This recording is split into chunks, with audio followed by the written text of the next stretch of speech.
आपलं दीपोत्सव डॉक्टर बाबासाहेब आंबेडकर यांच्या जयंतीनिमित्त साजरा करायला आलेलो आहोत।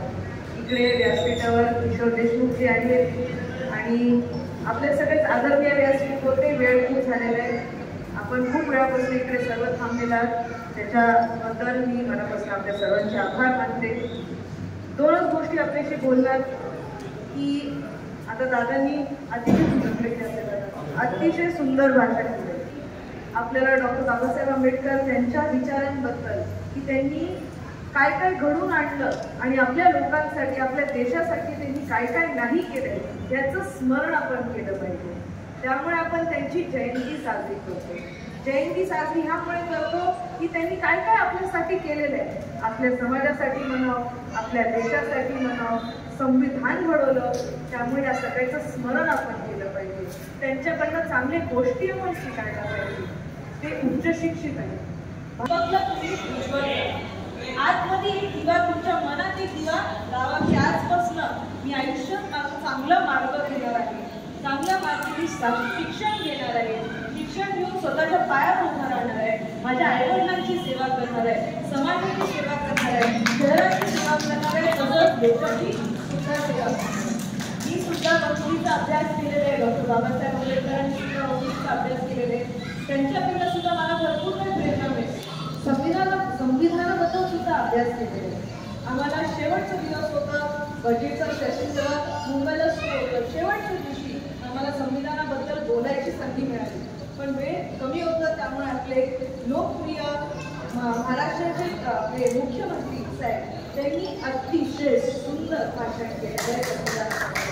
माझ्याची विनंती आहे, यूट्यूबवर तो भाषण आहे, आपण सर्वांनी तो भाषण बघावं, कारण जे गैरसमज आपल्या मनात लोकसभेच्या वेळेला होतं की संविधान बदलणार, संविधान बदलणार, त्यांनी व्यवस्थित त्या भाषणात सगळं समजलंय की आमची अशी काहीच भूमिका नाही।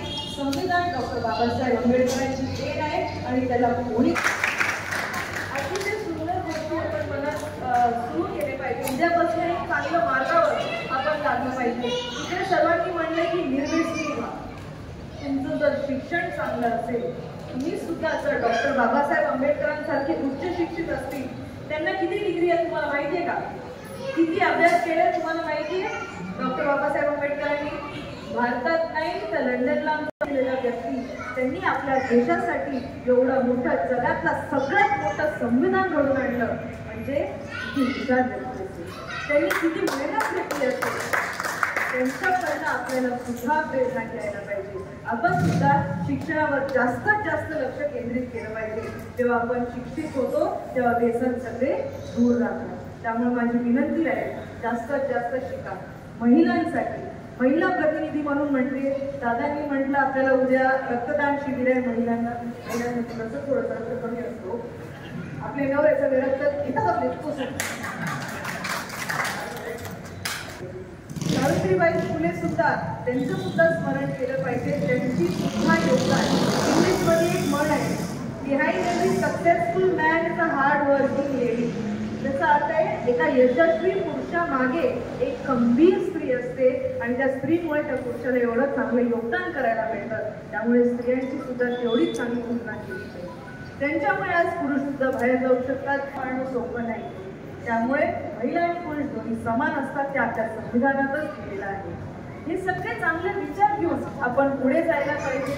उद्या डॉक्टर बाबासाहेबांचे आंबेडकरांची अतिशय सुंदर प्रकारे साजरी केली पाहिजे। आणि इकडे आपलं 18 तारखेपासून 25 तारखेपर्यंत वाचनचं जे आपल्याकडे 18 तासाचं वाचन होणार आहे, खरंच अतिशय आनंद झाला मला हे ऐकून, कारण जो वाचतो तोच वाचतो, खरं म्हटलेलं आहे। जे पुस्तकात आपल्याला ज्ञान भेटते ते अजून कुठेही आपल्याला भेटणार नाही। मोबाईलच्या बाहेर जर आपण पडलो आणि पुस्तकाच्या दुनियेत जर गेलो तर ती दुनिया अतिशय सुंदर आहे। आम्हाला एवढा वेळ भेटत नाही पुस्तक वाचायला, कारण आम्हाला आपल्या सगळ्यांची काळजी आहे। आपल्या सर्वांसाठी आम्हाला कामं करायचे। 2 दिवस त्या मुंबईला राहतो, 10 दिवस इकडे राहतो, आपल्या सोबत सगळे आम्ही संवाद साधतो। तुमचे काय अडचणी आहेत, तुम्हाला काय हवंय काय नाही, या सगळ्या गोष्टी समजून घेतो आणि मग तिकडे मुंबईला गेल्यानंतर सभागृहात तुमच्यासाठी आवाज उठवतो। आणि तो हक्क तुम्ही आम्हाला दिलाय आणि डॉक्टर बाबासाहेब आंबेडकरांनी आम्हाला दिलाय, त्या संविधानाने आम्हाला तो हक्क दिलाय। त्यामुळे उद्याचे दिवस आपण मनात हे ठरवून घेऊया की आपलं आयुष्य आपण सुंदर साजरं करणार आहोत, चांगल्या मार्गी लागणार आहोत, उच्च शिक्षण प्राप्त करणार आहोत आणि सगळ्यांचं चांगलं होणार आहे.